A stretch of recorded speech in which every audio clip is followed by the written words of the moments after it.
Okay, so hey everybody, welcome to another amazing 20 questions.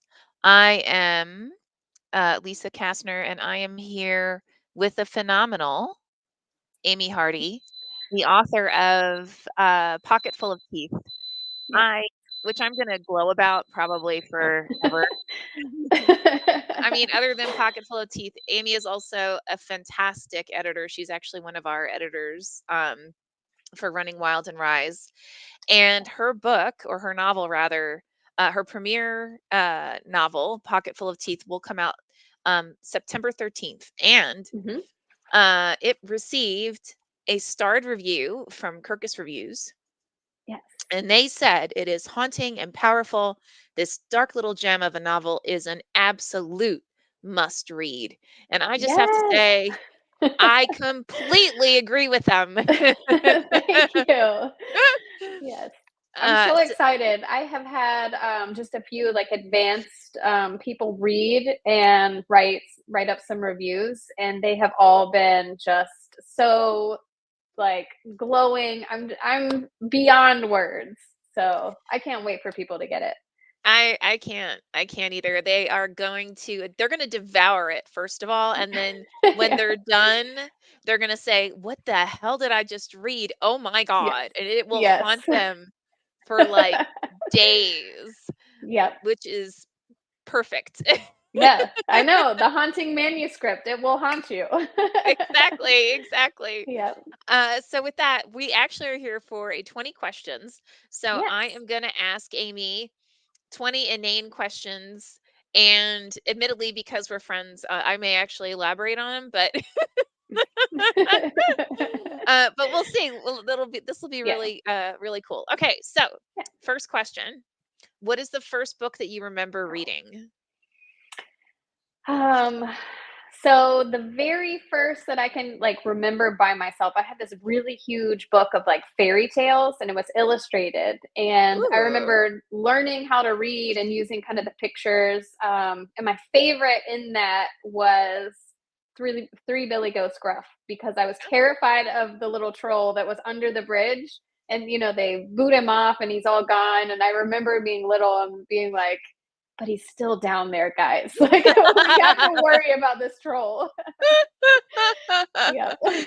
like, don't just think he went away. No, no, no. Yeah. He lives That's down awesome. there. You just put him back home. What? That is awesome.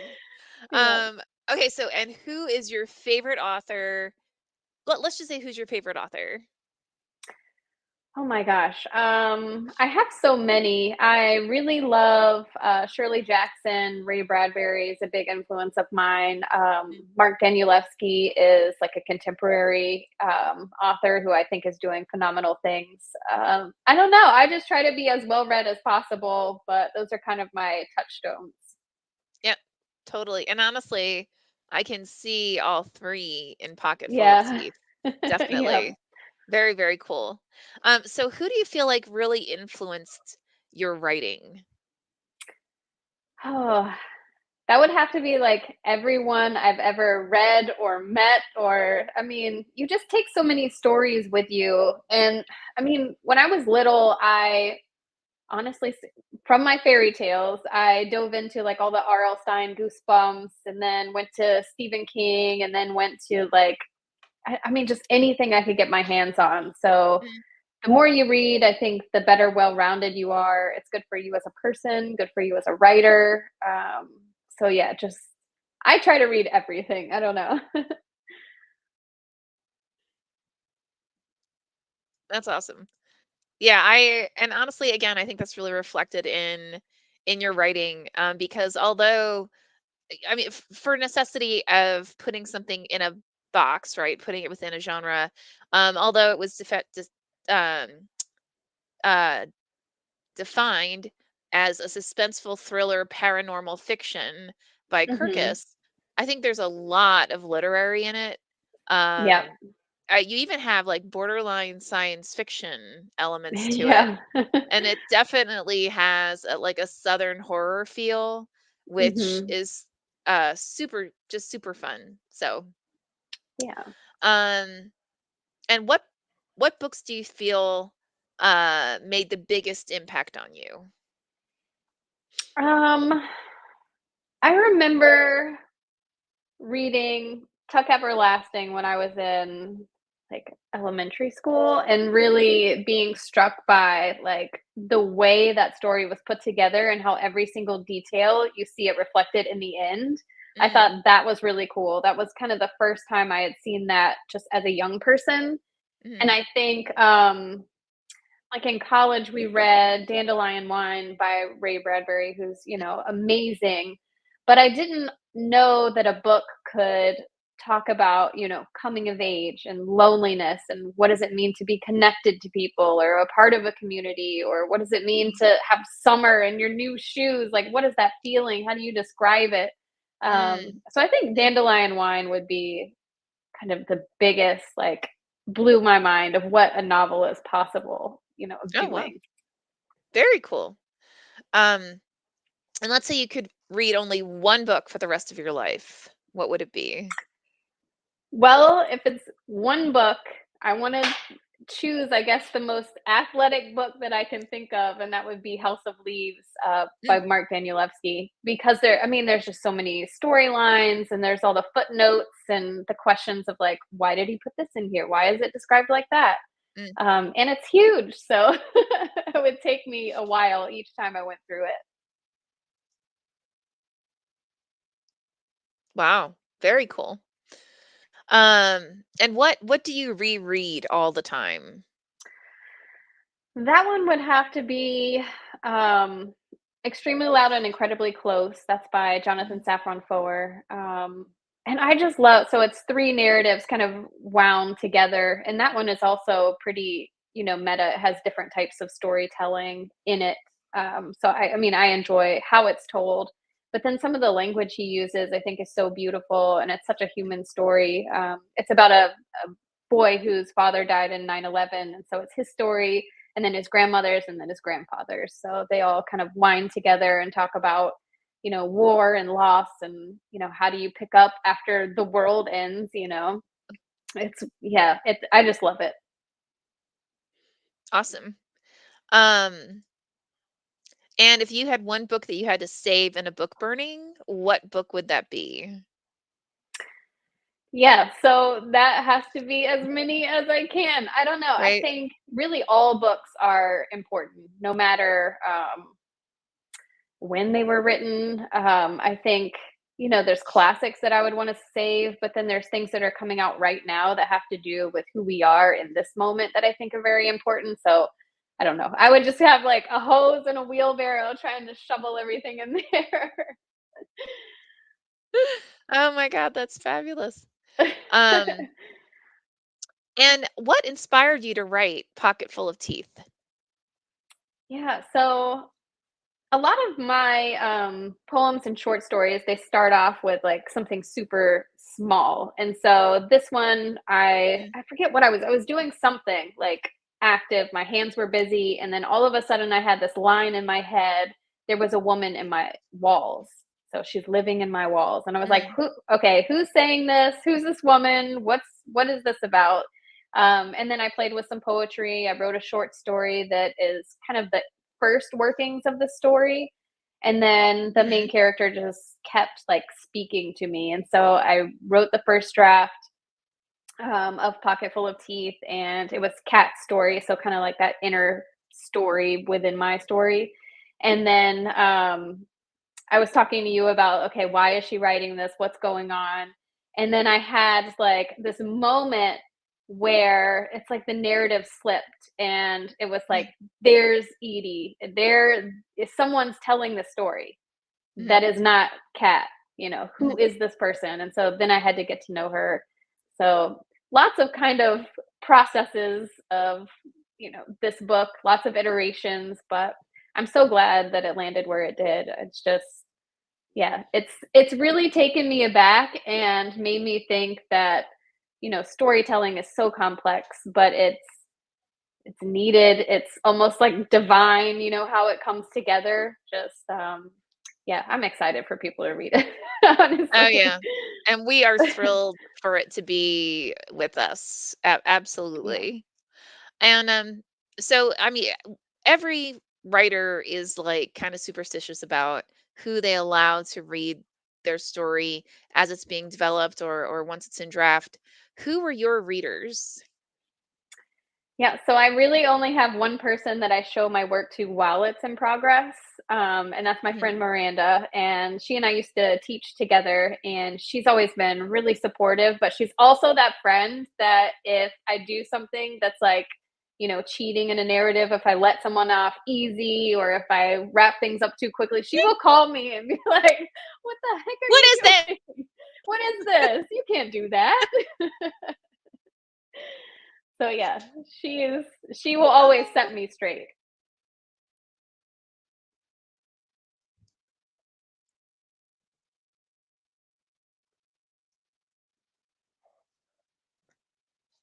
Can you hear me?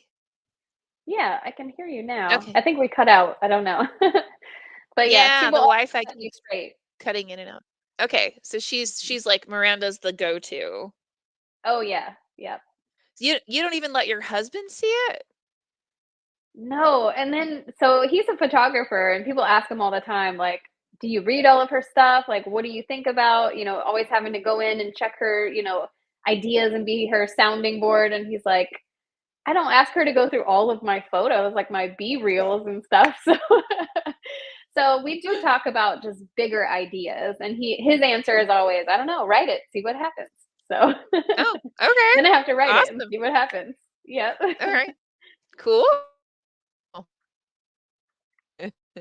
Now, if you were at a dinner party with 4 seats, what 4 Mhm. people, it could be authors or not, would you actually invite to your table?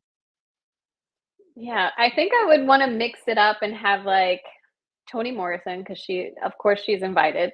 Um, Maybe like Uh, a scientist, of course. someone who studies, like, the physical world, I think would be cool, and then I think a philosopher or someone who studies people would be nice, and then I kinda want, like, Mhm. a everyday, like, I don't know, someone who builds, like, skyscrapers, who's technical minded, but, kind of, works Oh, and has cool. experiences, yeah. So I think I would mix Mhm, mix mhm. it up. Mhm. Oh, that would be fun. And then you could, like, ask them random questions like, "If Yeah. you were in a burning building, Yeah. what would you do?" Or Yep. yeah. Yeah, Yeah, that's that would totally be cool. cool. Okay. And what is your drug of choice? That has to be coffee. Every morning I have to have my coffee, so There you go. Yep. And what book is your guilty pleasure or genre, I guess? Either one. I really like, I like YA, like, whenever it's especially during the summer, I'm like, I just wanna kinda get some young adult novels in or, I don't know, something that is a little bit maybe kitschy horror, something that kinda Mhm. feels like a slasher, fast-paced. Those are kinda what I go to if I'm in a reading slump and want something that, yeah, is a guilty pleasure. Oh, cool. You should read The Z Word. It's about a Oh. zombie plague during Mm. LGBTQ weekend in like this Yeah. small town, and it feels very like B movie, but like Yeah. in a cool way. Like Yeah. you can see in your head like every B film you've ever like watched. Very cool, yeah. Yeah, definitely check that one out. I'll check it Um, out. do you read with music or quiet or with some other kind of sound? Well, I love sitting out back and just kind of listening to nature while I read, but honestly, Mhm. I have a book wherever I go and I can read anywhere. My family will tell you I always have like a book and I have my water, and that's how I leave the house. Nice. Yep. Um, and do you have like a TV show or a movie that's like a guilty pleasure? Um, yes, of course. I really enjoy I'm a little embarrassed to admit this. I like the reality TV that's on like Netflix, all of the Love is Blind and Mm, the um Ultimatum. I like watching that kind of stuff when yeah, I just kind of need to sit down and turn my brain off and just watch something. nice. Okay. Now, if you could ask for one thing that you thought could change the world, what would it be? I think just more empathy. Mm, We're evolved to be part of these communities, and I feel like nowadays we're a little bit removed from that. We have things that kind of deaden our like presence in a community and our sense of like what's going on with us, with our feelings, with the people around us. Um, mhm. so I think if we could kind of get back to who we are in the scheme of like of a community, of a collective, of a human being, what does that mean? I think we'd all be a lot better off. Excellent. Um, and what does your reading environment look like? I mean, I love a nice cozy chair or sitting out back. Mhm. Um, but yeah, I can read anywhere. It does not matter to me. Awesome. Do you prefer paper, ebook, or audio? I am a paper person, but I like paperbacks. They're my Mhm. favorite. I don't know. There's Mhm. something about like they're like squishy. I don't know. And then they smell really good usually. They can fit in your bag. Yeah, there you go. Totally. Yeah. Yeah. But I Yep. do audiobooks like when I'm cleaning or running or, things like that. Mhm. Yeah, me too. I do like podcasts and Mhm. audiobooks when I'm like I go on my morning like 3-mile walk. Yeah, totally. Yeah. Yeah. Mhm. And I love there's the LeVar Burton Reads podcast and they're like Mm, short stories. And it's perfect for like a run or a walk. And yeah, and his choice in stories is always amazing. It's like, a little weird, a little creepy sometimes, a little sci-fi. He likes just unique stories. and he's just an awesome human being all along, And so yes, yeah. yes, 100%. Um, now who would you cast as your main characters and why? Mm, um, so I think for Kat, she's kind of our main character. Mm, I was thinking someone like Sadie Sink, who plays Max in Stranger Things. She would be mhm, a good Kat. mm, Um, I don't know about Edie. She's so slippery. Like she it would have to be a very talented person because they have to be likable. They mhm, have to be someone that you can sit down and listen to the story with. But yeah, mhm. they're also kind of tricky. Got it. Okay. Now if you could meet anyone, who would it be and what would you ask them? Yeah, I think I would meet Toni Morrison because she's Mm, amazing. mhm, And I would talk to her about because she has kind of a similar like she's was an editor for years and years, and then she started writing her own stories. And I think I would just I don't know, just ask her about her life and her stories and how she comes up with things, and I don't know, laugh with her. I don't know. I think she would be very entertaining to just be around. I think she'd be a breath of fresh air. mm. I agree. She's like Yeah. my one of the first books I remember reading, is a Toni Morrison book, so, Nice. um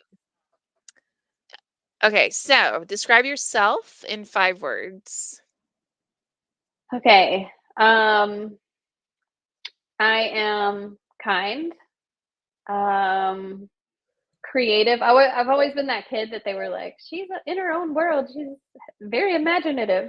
So creative, Mhm, very driven, curious. I like to know like why things happen and how they happen. And then I'm also a little bit stubborn. So I feel like you have to be if you're an author, like you have to be like, no, I'm getting this down. And, hours and days and months later, you're working on this. So, yeah, those are my five. cool. Describe your life in 5 words. Um, so we're always busy. I have two kids, so they keep me pretty, yes, busy, active. I think one of those. Mm, Adventurous. I'm always kind of looking at new adventures to have, and the kids are always like, "Hey, let's go do this." So, yeah, it's pretty adventurous. Creative, I do write stories and encourage as much creativity as possible. Mhm. Um, but I don't know, like ordinary also? I think that would describe because I don't have anything that's like I'm not I don't know, doing nuclear fission or something. I don't know, like something that you would like only read about in I don't know, obscure texts, I guess. Yeah, And so then anyone watching understand that here's the woman that came up with, like, the ultimate cross genre. It's a little yeah. bit of everything novel. So, Yeah. I'm just putting that out there. Yeah. Yeah, it's so funny though too because people are like, they don't connect my face with like Pocket Full of Teeth, like what it looks like. And then Mm. I think when people read Pocket Full of Teeth, they're like, wow, this is like way more expansive than I thought it was going to be. Like, yeah. So we're defying all genres over here. As we should, as we Yes. should, Yes. absolutely. Okay, so let's say it's the zombie apocalypse. What hmm would be your last guilty pleasure? um, oh, I want like a chocolate cake or like a humongous, those huge Reese's that are like pie Oh my size? god, yeah. Yes, that's what I would do. Okay, alright. Now if you could write yourself into a novel, would you be the hero or the villain, and why? I mean, I think villains are amazing, but truth be told, I'm probably the hero. I'm Mm, pretty boring. I don't know. Like, I'm just, I try to do the best I can, be a good person. So mm. I don't know. I'd probably just be a hero or like the hero's sidekick. I think I'd be a good, I knew you were gonna say that. clutch. I totally knew you were gonna say you'd be the sidekick. That is freaking hilarious. Um, now if there, uh is there anyone that you dreamed that you could work with, and why? um, I mean, I love so many like contemporary authors, but I think it'd be really cool to team up with someone who works visually since, Mm. I write words that create pictures in people's heads. It would be kind of cool to see how that then translates to like movies or something like that. So I wouldn't say no to Jordan Peele if he wants to call me and say, hey, let's collaborate. I know, right? Oh my god, Right? I would be right there, like actually, Yeah. first I would be like, "How did you get my phone number? Yeah. Because this is freaky." Yep. And I would just keep checking, like, does it say, "This is spam?" Yeah. Or does it actually say, like, Jordan Peele? Yeah. So, yeah, totally. That's funny. Um, okay, 2 truths and a lie. Okay. I have lived in Hawaii. I Okay, am actually very tall, okay. and I am an only child. I think it's the middle one. You're Yes. not very tall. I'm not. So I claim 5'3", even though, I have to wear shoes to get there. So, That's I okay. still claim it. Yeah. I like platforms, so, Yeah, that's you fine. know. Um, so when was the last time that you ran wild, and what did you do, and what made it wild? Um, I mean, we're always up to something pretty wild around here. I think a few weeks ago we went to Six Flags, and it was like the last day of school Mm, for because I live in Alabama, so we went over the border to Atlanta, mhm, and mhm. they still had school over there. So we got to go, and there was nobody there, and the Oh, weather was cool. amazing, and I mean, it was just like the perfect day, and we rode all the rides, Mm, no lines. It was amazing. fabulous. Oh my god, that sounds amazing. Yes. Um, alright, so would you pick Disney, Universal, or Warner Brothers, or something else? Um, I think I would, as crazy as this sounds, I would pick an A24 kind of. Oh, A24 cool. always does. Yeah, really neat, especially horror stuff. Mm, So they get my vote. all right. I would ask tea or coffee, but we already know it's coffee. Um, Yep, coffee. appetizer or dessert? I'm gonna pick an appetizer because I can eat those all the time. Yeah, I love an appetizer. All right. And chocolate or vanilla? Chocolate, definitely. Awesome. And is there anything that you want to share with folks who are watching or who may be watching the recording in the future? Yeah, I think the biggest thing with that really I want to share is that writing really takes time. It takes Mm, a lot of time to know what you want to say and to develop the skills, to actually say it. And even if you've written a novel or 10 novels or however many, James Patterson, you're still learning things every time you write, and it just takes time. So, mm, yeah, I mean, even this book, Pocket Full of Teeth, it took a lot of iterations. So yeah, don't get discouraged in creativity. Don't get bogged down when you're, in the slog and you're editing and trying to figure things out. It'll come. It will. excellent. Excellent. And with that, I want to thank you so, so much for being here with us, for joining us for 20 questions, and for being a part of the Running Wild and Rise family. You are just absolutely, absolutely wonderful. So, Oh, thank you. Thank you. excellent. All right. This was a And lot of fun. thank you to everybody who's watching. Don't forget, we have the Run Wild with Us Ask Us Anything on Thursdays at 5 p.m. Pacific time, 8 p.m. Eastern time. And we should have a storytellers happy hour this Wednesday.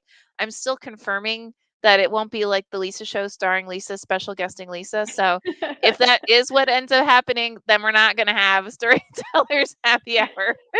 But I really hope we do, because it's always a lot of fun to get people live and just telling complete BS stories in I guess you could say like a safe communal environment, if that makes sense. Yeah. So Yeah. awesome. All right. And again, thanks All right. guys. We will see you soon. Bye. Bye.